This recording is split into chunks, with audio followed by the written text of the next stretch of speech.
Chosen one, they thought you were dumb until you revealed your true hand. They thought your silence meant you didn't understand. They thought your patience meant you were afraid. They thought because you didn't argue, you didn't notice. Because you didn't expose them, they assumed you couldn't see through them. But what they didn't understand was this: you were watching. You were paying attention to the words they said when they thought you weren't listening. You were noticing the changes in their behavior. You were studying the contradictions. You were watching who supported you when there was nothing to gain and who suddenly appeared when they needed something. And while they were busy trying to figure out how to manipulate you, you were quietly learning who they really were. That is why some people are going to be shocked by your next move. Not because you suddenly became intelligent, not because you suddenly became powerful, but because they are finally going to discover that you understood far more than you ever told them. Chosen one, there's a dangerous mistake people make when they encounter someone who doesn't feel the need to prove themselves. They assume that person doesn't know their worth. They assume they can say anything. They assume they can lie without consequences. They assume they can disrespect them and come back whenever they want. They assume silence means permission. But silence is not always surrender. Sometimes silence is observation. Sometimes silence is wisdom. Sometimes silence is restraint. And sometimes silence is the final stage before a person makes a decision that changes everything. You have probably experienced moments where someone said something to you, and you knew immediately that it wasn't the whole truth. You didn't challenge them. You didn't expose them. You simply said, okay. They thought they had fooled you. But inside, something changed.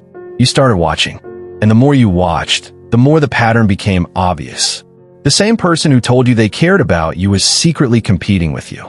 The same person who told you they wanted you to succeed became uncomfortable whenever something good happened to you.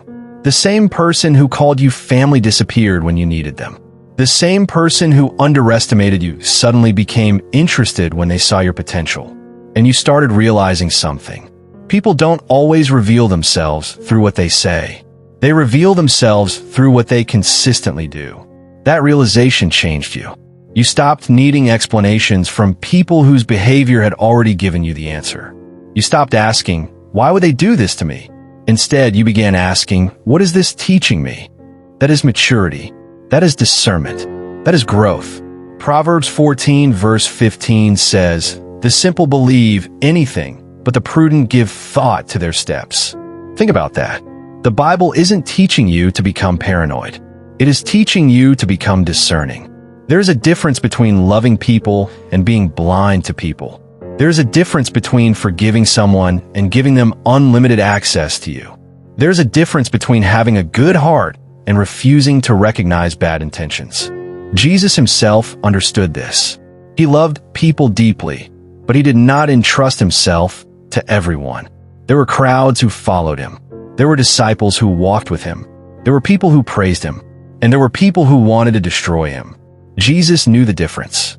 And sometimes the lesson isn't that you need to become harder. The lesson is that you need to become wiser. Because chosen one, your biggest problem was never that you were too weak. Sometimes your biggest problem was that you kept assuming everybody had the same heart you had. You gave people the benefit of the doubt because you knew what it felt like to be misunderstood. You forgave because you knew what it felt like to need forgiveness. You stayed patient because you believed people could change. But eventually, wisdom teaches you something compassion alone cannot teach you. Not everyone deserves the same level of access to your life. And this is where the people who thought you were dumb made their biggest mistake. They confused your kindness with ignorance. They confused your patience with weakness. They confused your forgiveness with permission. They confused your silence with stupidity. They didn't realize that every time you chose not to respond, you were collecting information. Every conversation taught you something. Every betrayal taught you something. Every disappointment taught you something. Every rejection taught you something. Every time somebody underestimated you, you learned something about human nature. And slowly, quietly, you became different.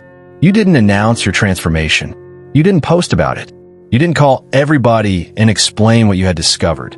You simply became quieter, more selective, more disciplined, more careful with your energy. And people began asking themselves, why isn't the chosen one reacting anymore? That's because they didn't understand that you had stopped playing the game. They were still trying to provoke the old version of you.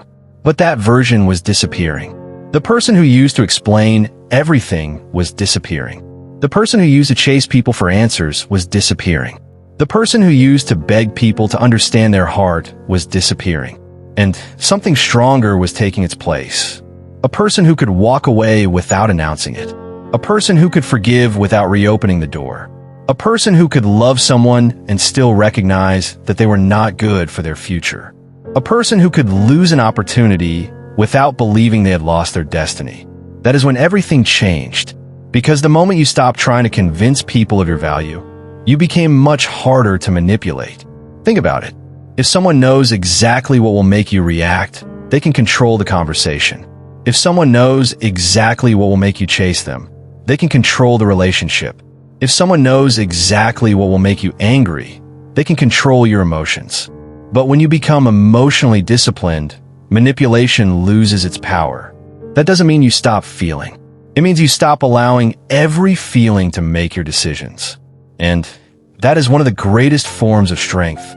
Chosen one, there may be someone watching you right now who thinks they still understand you. They remember the old you. They remember how you used to respond. They remember the things you tolerated. They remember the times you came back. They remember the times you apologized, even when you weren't completely wrong. They remember when you needed their approval. And because they remember that person, they assume you are still that person. But they haven't been paying attention. You've been changing. Quietly, painfully, privately. And one day, they're going to approach you expecting the old reaction. They will expect you to explain. You won't. They will expect you to argue. You won't. They will expect you to chase. You won't.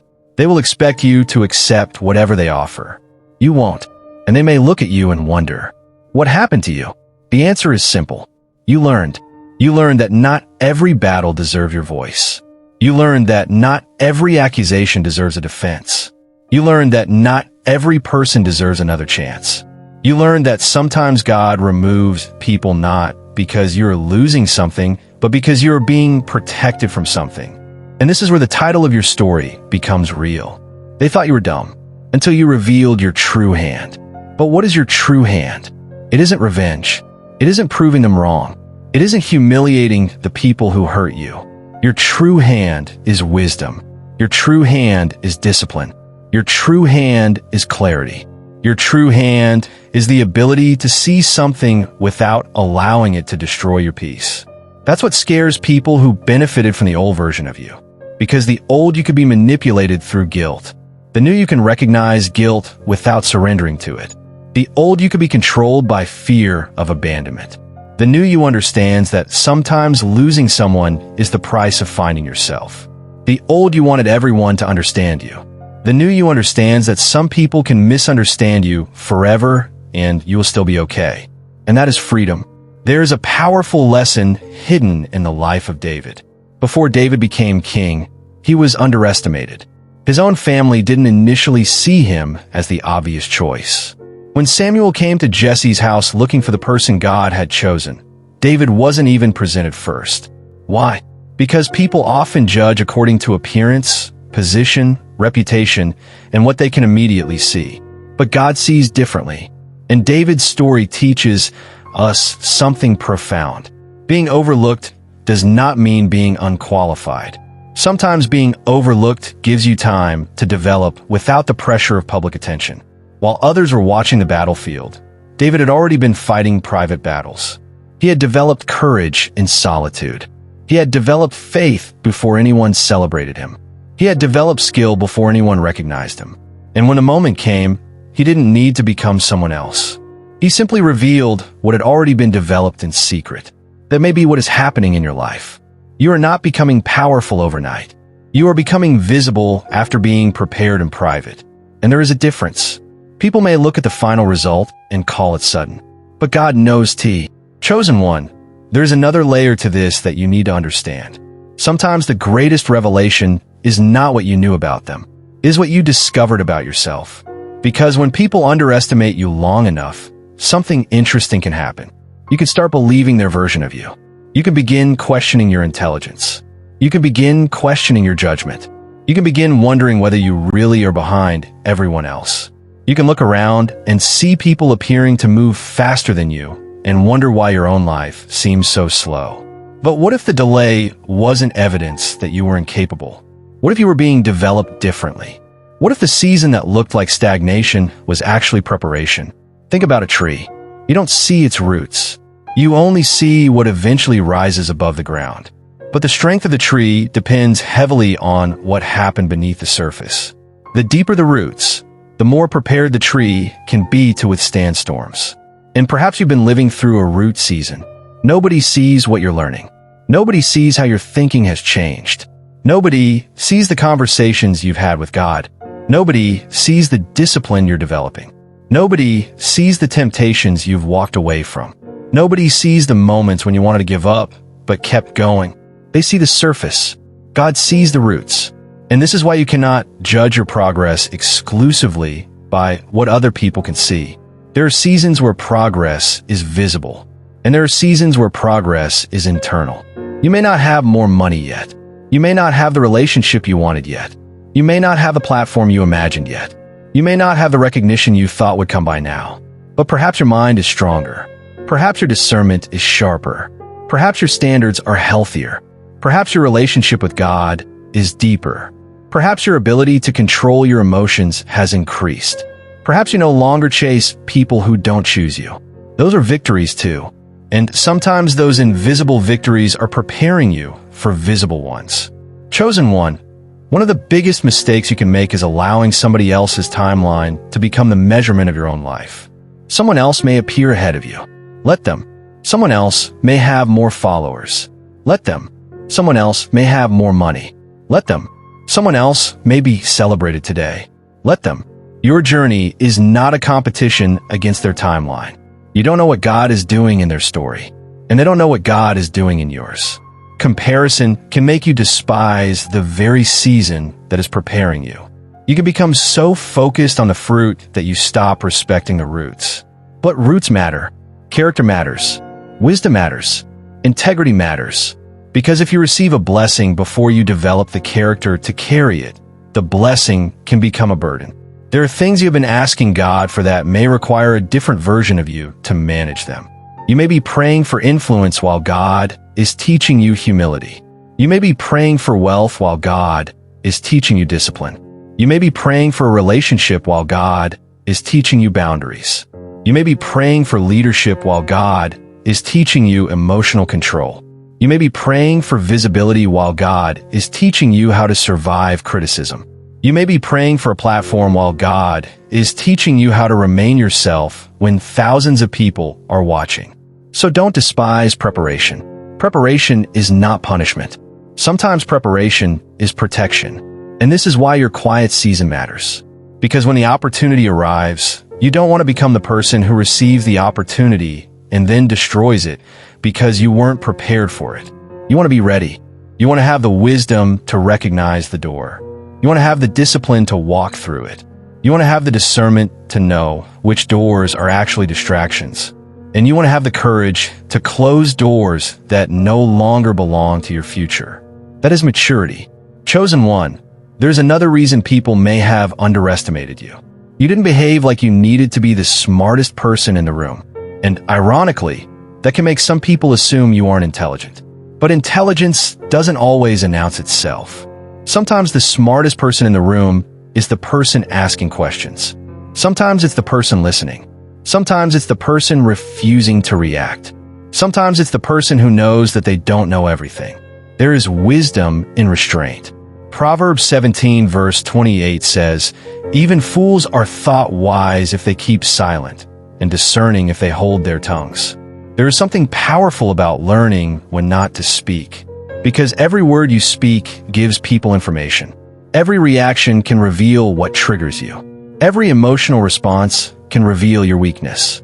Every secret you share can become information in the hands of someone who doesn't have your best interests at heart. That doesn't mean you should become cold.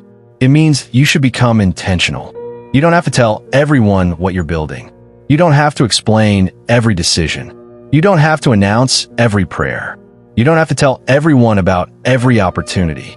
Some things are better protected while they are still developing. Even Jesus sometimes withdrew from crowds. He didn't perform every miracle for every person who demanded one. He didn't answer every accusation. He didn't explain himself to everyone. There were moments when silence was his response. And that should teach you something. You don't owe everybody access to your explanation. Sometimes your life is the explanation. Your consistency is the explanation. Your growth is the explanation. Your peace is the explanation. Your changed behavior is the explanation. Chosen one, imagine the moment when someone from your past encounters you again. They expect the person they remember.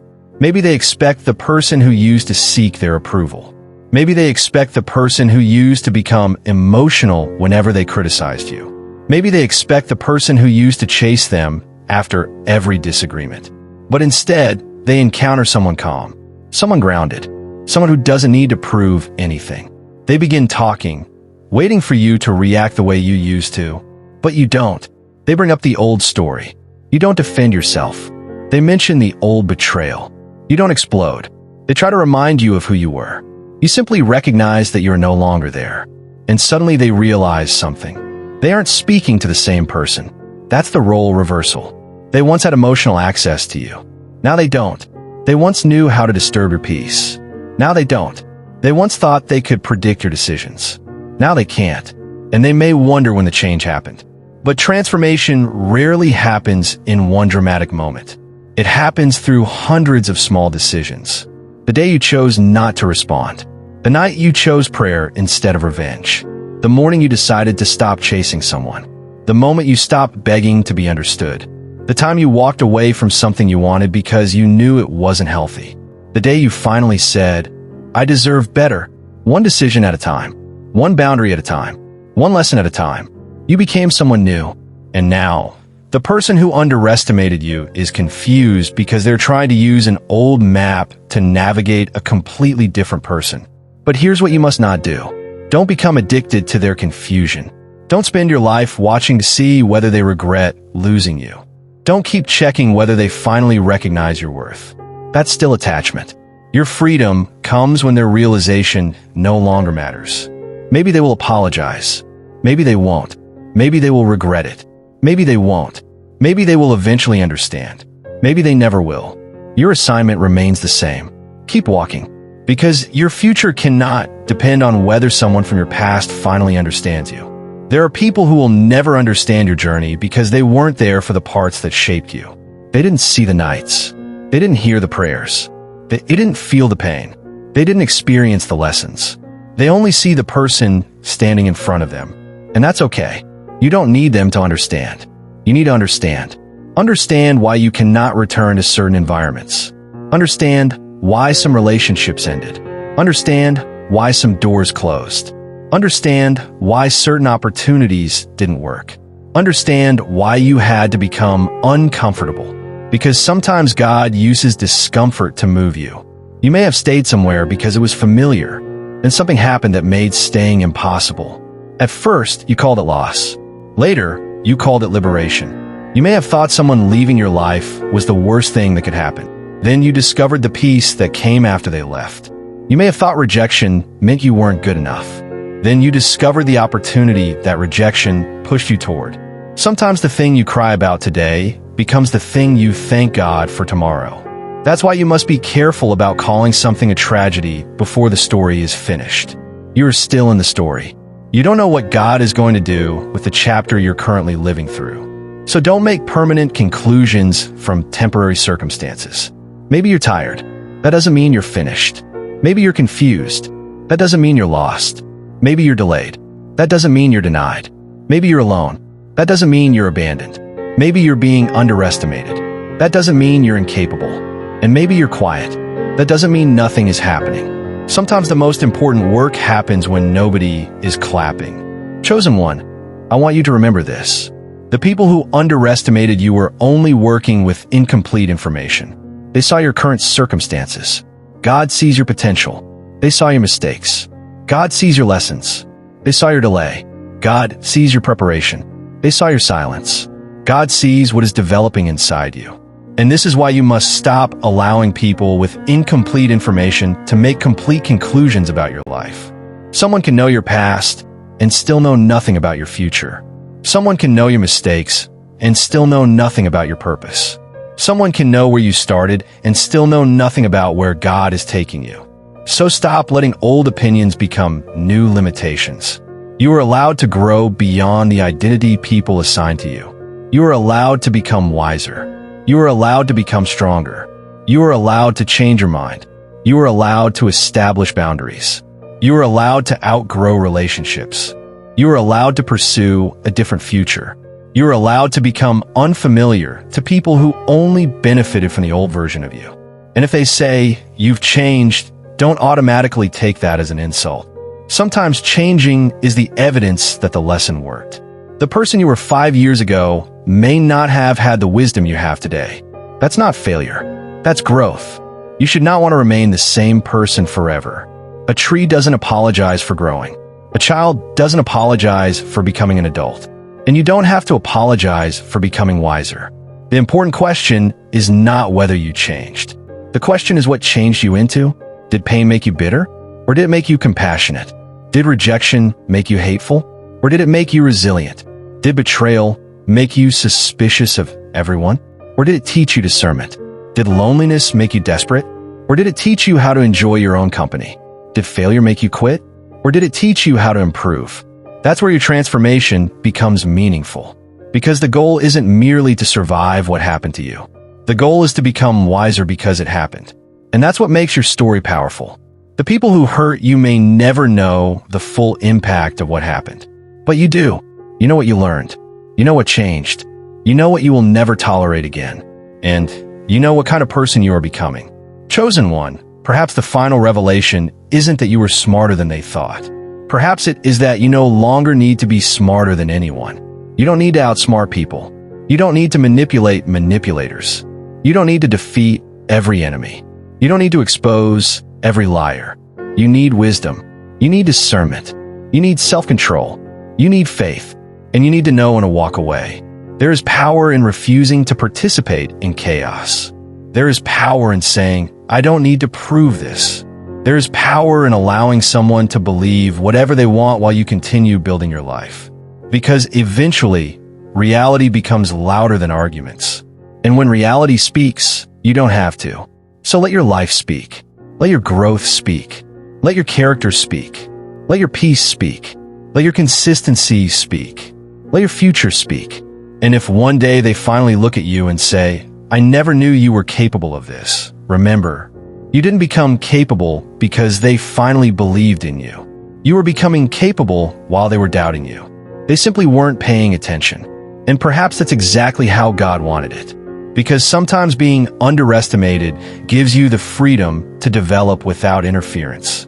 Sometimes nobody believing in you forces you to discover whether you truly believe in what God placed inside you. And sometimes the person you become in the absence of applause becomes stronger than the person you would have become under constant praise. So keep going, chosen one. Keep learning. Keep growing. Keep praying. Keep building. Keep protecting your peace. Keep your heart soft, but your discernment sharp. Forgive people, but don't ignore patterns. Love people, but don't abandon yourself. Be humble, but don't shrink yourself. Be kind, but don't confuse kindness with unlimited access. Be patient, but don't remain in places God is calling you to leave. And above everything else, don't become obsessed with proving that the people who underestimated you were wrong. Your greatest victory is not their embarrassment. Your greatest victory is your transformation. Because one day, you may look back and realize that the person who was trying so hard to prove their intelligence was still trapped in the same cycle. But you moved, you learned, you healed, you grew, you became disciplined, you became discerning, you became peaceful, and you finally understood that the most powerful response to being underestimated is not revenge. It's becoming undeniable, not for them, for you, for your purpose, for the life God is calling you toward. And when the moment comes for you to reveal your hand, don't reveal it with arrogance. Reveal it with excellence. Let your work speak. Let your wisdom speak. Let your integrity speak. Let your results speak. And let God receive the glory. Because if God is truly behind what you are building, you won't have to force everyone to recognize it. The right people will see. The right doors will open. The right opportunities will align. And the people who were never meant to understand you will eventually become irrelevant to your story. That is the final realization. They thought you were dumb because they only saw what you showed them. But you knew something they didn't. You didn't need to reveal your entire hand to everyone at the table. You only needed to know whose hands you could trust. And now you know. You know who celebrated you. You know who competed with you. You know who supported you. You know who secretly hoped you would fail. You know who loved you for who you were. You know who loved what they could get from you. You know who respected your boundaries. And you know who only respected you when you became difficult to manipulate. That knowledge is valuable. Don't waste it on revenge. Use it to build wisely. Use it to choose wisely. Use it to love wisely. Use it to walk wisely. Because the next chapter of your life should not be built with the same blindness that created the previous chapter. You learned. Now live like you learned. You saw the pattern. Now stop repeating it. You recognized the manipulation. Now stop responding to it. You discovered your value. Now stop negotiating it away. You found your voice. Now use it when it matters. And when silence is wiser, remain silent. Chosen one. The person they underestimated is not the person standing here anymore. You are not finished. You are not forgotten. You're not disqualified because somebody misunderstood you. You're still becoming. And sometimes becoming is the most beautiful part of the story. So let them wonder. Let them question. Let them assume. You don't need to correct every misunderstanding. There are some things only time can reveal. And when time reveals them, you won't have to say anything. They will know. They will finally understand. They will finally see. But by then, you may no longer care. Because the moment you stop needing to be understood by everyone is the moment you become truly free. And perhaps that is what God was teaching you all along. Not how to prove that you were smarter than them, but how to become wise enough that their opinions could no longer control you. That is your true hand. And now that you know it, use it well. Chosen one. There is something else you need to understand before you move forward. Not everyone who underestimates you is your enemy. Some people simply cannot recognize what they have never learned to value. And that distinction matters. Because if you begin treating every person who misunderstands you like an enemy, you will carry unnecessary anger into a future that requires peace. Some people didn't know how to see you. Some people only knew the version of you that was available to them. Some people were too distracted by your circumstances to recognize your character. Some people judged your chapter and thought they understood your entire book. And some people intentionally underestimated you because recognizing your potential would have forced them to confront their own insecurity. But regardless of the reason, you don't have to spend your life correcting them. There's a strange freedom that comes when you stop demanding that people see what God placed inside you. You realize that you were never responsible for convincing everyone. You were responsible for stewarding what you were given. And that changes everything. Because when you stop performing for people's approval, you can finally focus on becoming. You can ask better questions. Not, how do I make them respect me? But, how do I become more disciplined? Not, how do I make them regret losing me? But, how do I build a life I don't want to escape from? Not, how do I prove they were wrong? But, what does God want me to learn from this? That is where your power begins. Because your attention is one of the most valuable things you possess. Whatever constantly occupies your mind eventually influences your life. If you spend all day thinking about the people who betrayed you, they may be gone physically, but they are still living inside your thoughts. If you spend all day imagining their regret, you are still emotionally connected to them. If you spend all day trying to prove yourself, you are still allowing their opinion to define the game. But when you redirect your attention toward your purpose, something changes. Your energy comes back. Your creativity comes back. Your confidence comes back. Your peace comes back. And suddenly, the people who once seemed so important become smaller in your mind. Not because they became smaller, because your vision became bigger. That's growth. Chosen one. Sometimes God doesn't remove every person who misunderstands you. Sometimes He teaches you how to remain stable when you are misunderstood. That's a different kind of miracle. Because anyone can have peace when everyone agrees with them. But can you have peace when people criticize you? Can you remain kind when someone is rude? Can you remain focused when people doubt you? Can you remain faithful when results are slow? Can you keep moving when nobody applauds?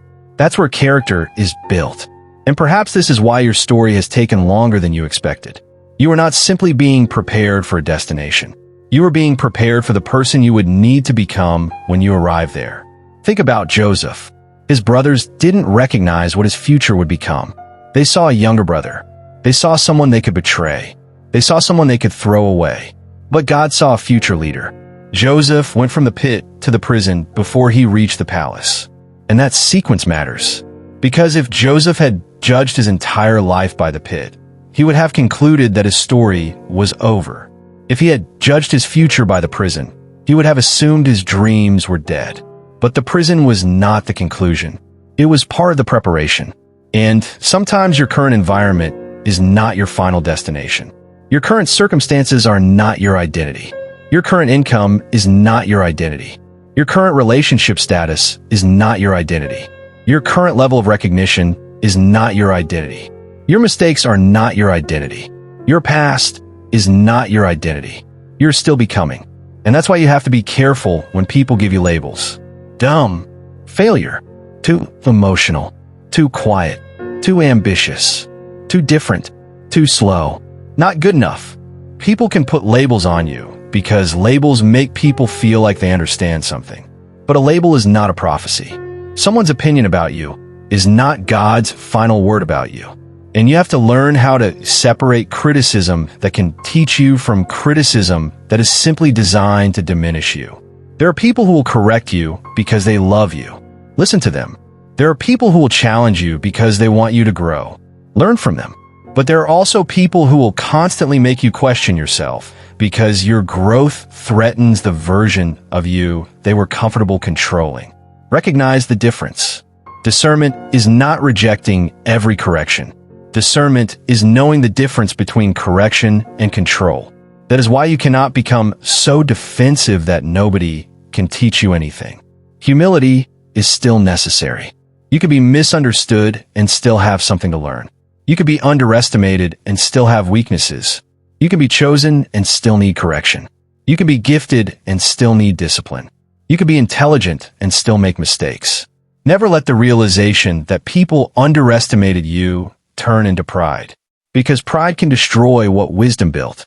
The moment you start thinking, I know everything, you stop learning. And the moment you stop learning, you start becoming vulnerable again. The real chosen one mindset is not, I'm better than everyone. It is, I know I still have more to learn. That mindset keeps you growing. It keeps you humble. It keeps you teachable. It keeps you close to God. And it keeps you from becoming the very kind of person who once hurt you. Because maybe your greatest test after being underestimated will be how you treat people who now underestimate you. Will you mock them? Will you humiliate them? Will you use your success to make them feel small? Or will you remember how it felt to be misunderstood and choose compassion without surrendering your boundaries? That's the real test. Anyone can become arrogant after success. But wisdom remembers the valley. Wisdom remembers the nights.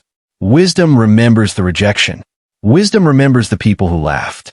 And wisdom doesn't use elevation as an excuse to become cruel. Chosen one, there may come a day when someone who once rejected you comes back. And when they return, you may finally understand why they had to leave. Because if they had stayed, you might have kept depending on them. Their departure forced you to discover yourself. Their rejection forced you to develop. Their absence forced you to build. Their betrayal forced you to become discerning. Their criticism forced you to examine yourself. Their disrespect forced you to establish boundaries. And suddenly, what looked like an attack became a lesson. That doesn't mean what they did was right. It means God can use even painful experiences without approving the pain. God can take what was meant to break you and use it to build wisdom inside you. That's why you should never underestimate what God can do with a difficult chapter. You may look at your life and see scattered pieces. God may see a pattern. You may see delays. God may see timing. You may see endings. God may see redirection. You may see loneliness. God may see preparation. You may see rejection. God may see protection. And you may see people walking away. God may be making room. You don't know the full story yet. So don't rush to write the ending. Chosen one of the most dangerous things you can do is make an emotional decision based on a temporary moment. Someone hurts you today, and you decide you'll never trust anyone again. Someone betrays you, and you decide love isn't real. Someone rejects you, and you decide you're not worthy. Someone mocks you, and you decide you will spend the rest of your life proving yourself. Don't do that. Don't let one person's behavior define an entire category of people. Don't let one failed relationship define love. Don't let one failed business define your ability. Don't let one rejection define your destiny. Don't let one mistake define your identity. Your story is bigger than one chapter. And if God has brought you through one difficult season, He can bring you through another.